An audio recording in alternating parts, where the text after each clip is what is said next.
Mum's ready. I'm ready. She's a gift. I'm ready.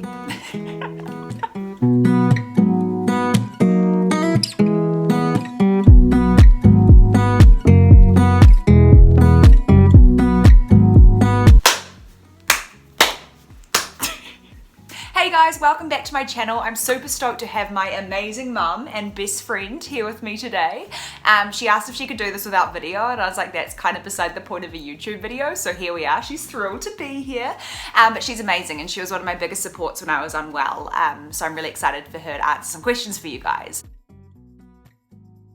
I never want to suggest to other parents or caregivers that what we did somehow was better than what anyone else did. Who knows exactly why it was that you have successfully recovered from anorexia.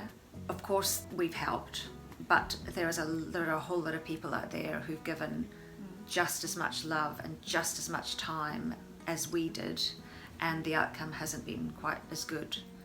How did you feel when you realised something was up with Jen? Well, you had your problems for a wee while. We'd gone through a period where we were feeling quite relieved because you weren't actually having trouble settling at night. But what we didn't realise was that actually your rituals or your concerns had actually shifted, and so your anxiety had actually become obsessive compulsive in nature, and so it was all happening behind the bathroom door. And I just remember asking you what was going on, and you're really reluctant to tell me. But so initially we thought, oh gosh, things are much improved. For a bit of context, I was having really big issues with sleeping at night. I would spend hours just screaming and crying and couldn't get to sleep, and any noise I heard I'd think the worst, and so that's what Mum's referring to. And so that kind of seemed to settle down, but what they didn't know that there was all these kind of rituals and routines happening behind the scenes, so to say. Did you ever feel like it was your fault that Jen was going through mental illness? Yes, I did. I was diagnosed with depression myself when Juliet, Genevieve's younger sister, or before she was born actually. So I thought that it was my fault, or I'd certainly contributed to it because of my genes.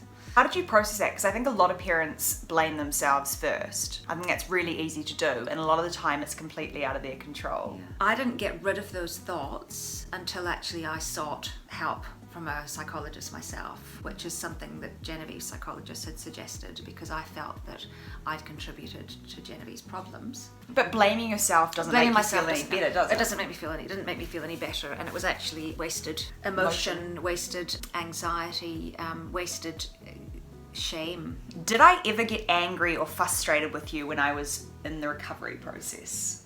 You did. But I don't remember you being incredibly difficult.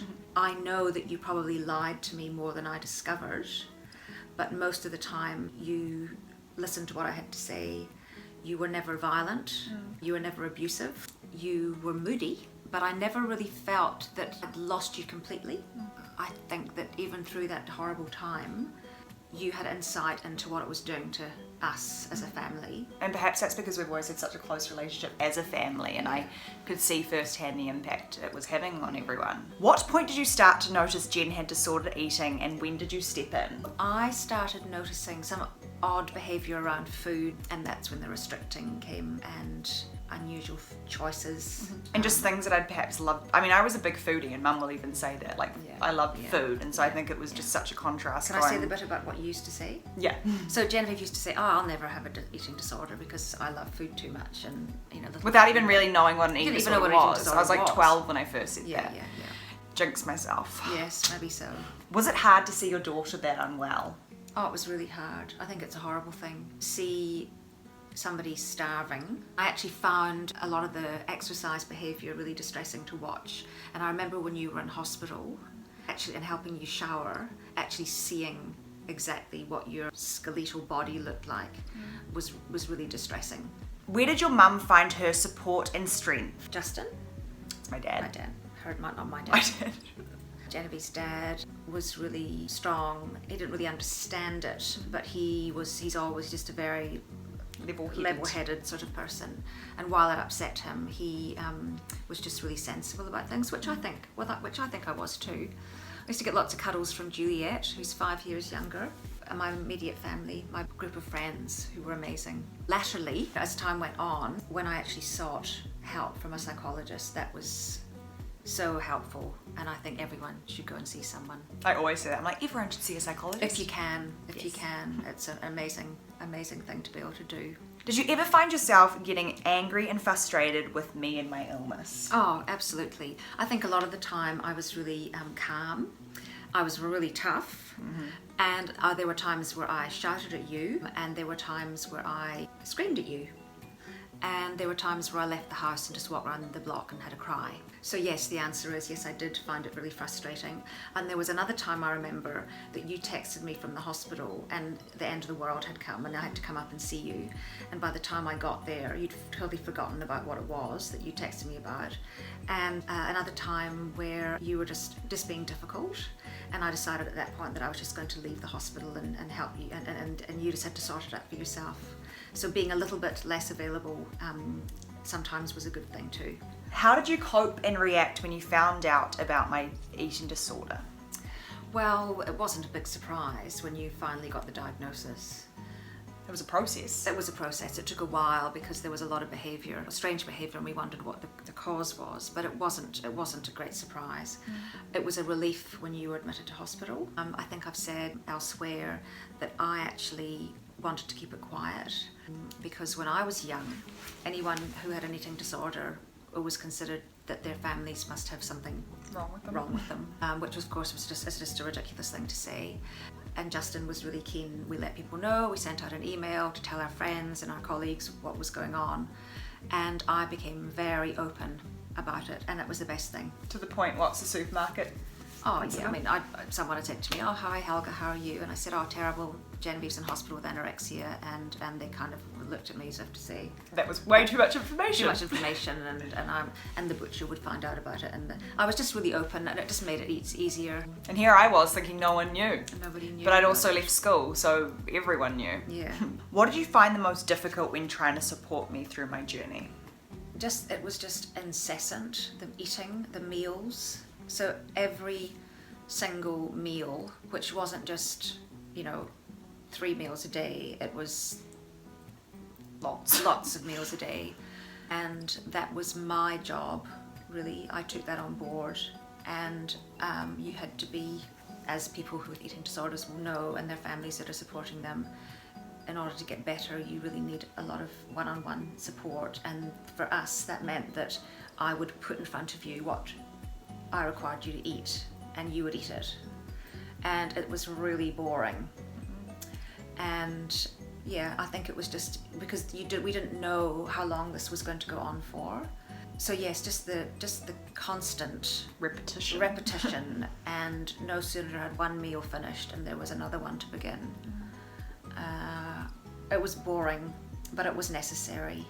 Were you allowed to visit me every day in hospital?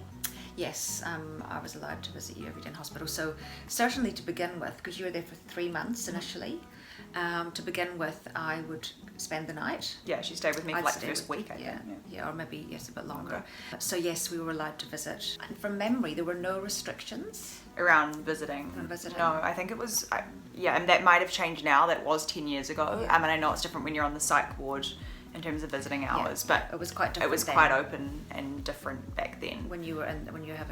I think you weren't allowed to come during school time. We couldn't come during school time. So that was like 9 to 3. But in the psychiatric ward, we weren't allowed to come just whenever we felt like it. I don't think we could. I think it was like after anyway, 4 or there were no restrictions, very few restrictions, and it was actually probably quite good that we weren't up there all the time. What was the scariest part of Jen's journey for you, my journey? Not knowing whether you were ever going to get better. And I think that you speak about this a lot, but hope was something that that I held on to a lot. I just believed that you were going to get better, but of course you don't know for sure. I was determined to extinguish that voice inside your head that was telling you to abuse your body by not eating. And I think, again, I've spoken about this before, separating you and the illness. So when you were saying, "Oh, I can't eat anymore," and I was saying, "Well, you just have to," and so I was thinking, well, it's the voice inside your head that's saying, oh, you've had enough. That little voice, that little thing inside you was not going to win. Was there ever a point you genuinely thought you'd lose me? Oh, again, you know, just actually seeing your body.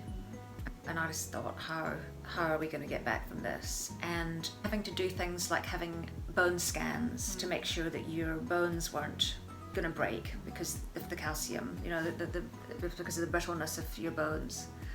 Were you ever fearful for my future? Yes, I was fearful for your future. And some people will know this already, but you had a number of admissions over a sort of period of 18 months. And you know, when you came out of when they actually did the refeeding side of things and you managed to gain back a lot of weight, that was a huge relief. But then you were back in hospital again a few weeks later. And then you ended up in the psych ward on 2 or 3 occasions. And so those extra admissions happened. It just became really clear to us that this was going to be a really long haul.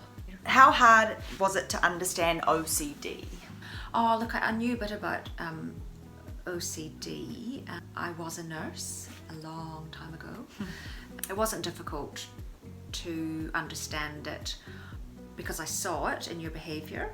It was helpful when you shared with us that the reason that you were doing it was often to stop these thoughts that something terrible would happen to your family. Was it ever frustrating, like, seeing me do stuff and wanting to interfere but not knowing if you should interfere, or like? A lot of the stuff you just did privately. There were things that you used to do when we were driving in the car, weirdo things. You'd look out the window and you'd do this thing with your hand and Really? Yeah, it was really odd. That used to annoy me. Yeah. But what did annoy me was the up and down the stairs things. It was the exercise side of things. And when we got help, part of the treatment was to allow you to do it without any comment. That was hard, but in many ways it was easier because we knew that there was a plan. And also that won't be the treatment option or situation for everyone. That was part of a long process of treatment for me. A part of it was them allowing me to continue with them while we worked on other stuff. So yeah, that was just, significant to my journey, but perhaps not yours. What was the hardest thing for you when I was at my worst? Seeing you so weak, seeing you so emotionally fragile, wanting to protect you from some of the things that you were experiencing in the hospital. When we had to go downstairs for your bone scan and you were told just to hop on the scales. And I was thinking, you can't just get her to hop on the scales. You've got no idea. This is just completely going to freak her out. And I felt like I really wanted to protect you. When did you first notice that I wasn't okay? Well, it went back to when you were sort of, 11 or something like that. And your nighttime going to bed just became a problem. I remember when we'd been away and we came back and you'd seen the scary news and you thought there was a ladder outside your room and things like that, and we'd just start adding that into the checking before you went to bed. So it wasn't anything to do with food, it wasn't anything to do with OCD, it was just anxiety and concern around going to bed, which many children have. And many children just grow right out of it. Completely. What did you do to look after yourself while I was unwell? Okay. I went to the gym, and sometimes I went to the gym at 5 or 5:30 in the morning for half an hour, not every day. So my trainer instructor was really helpful. I would try to when you were in hospital, I would maybe try and walk and just listen to music. I really wish now that I'd had a counsellor to speak to at that time. Although I did find that your psychiatrist in the hospital and other members of that group were really helpful too, and my friends and as I said, and my siblings and my parents and my husband and my other daughter. No. How did you deal with my fear foods? How do we combat these? Do you remember? I think we just made you eat them. Yeah. Wasn't really given a choice. There was no choice stuff happening. There was just that this is what we'd you're sit eating. there until it was done. So something I was really determined about was that when Genevieve, when she recovered, she was going to be able to eat anything and everything. There wasn't going to be, oh, I don't eat this and I don't eat that and I don't eat the next thing. Because I'd eaten everything before I'd become unwell. So minus anchovies and sardines. They're yes, disgusting. yeah, well, maybe. Like I always say, the more you do it, the less scary it becomes. So having support around you while you do that, as boring and as tedious as Mum found that, made a huge difference to me. How did you balance taking care of me and Juliet when I was sick? I don't know if we got it right. You'd need to ask Juliet that. She says that she didn't miss out, but I think she did.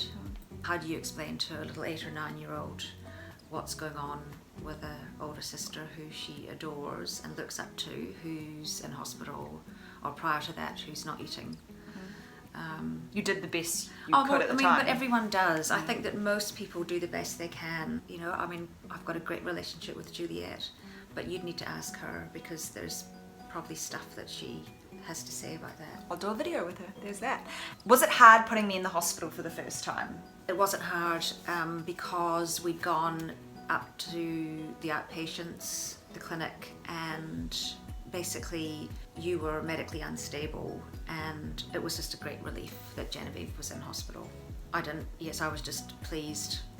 There was going to be some support around me. Yeah, there was going to be more support. I mean, we actually felt quite well supported, certainly once we got you into the system. Believe it or not. Yeah, I know, you don't hear those stories so much anymore.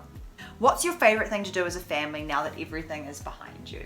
Well, up until COVID, we used to enjoy going on holidays We together. love travelling. We love to travel. We've been very fortunate to be able to do that. We've been to some really interesting places. But, you know, just sitting in front of the television, watching a movie, Family meals. family meals, which actually Juliet had asked that we have because it got to the point where everyone was doing different things.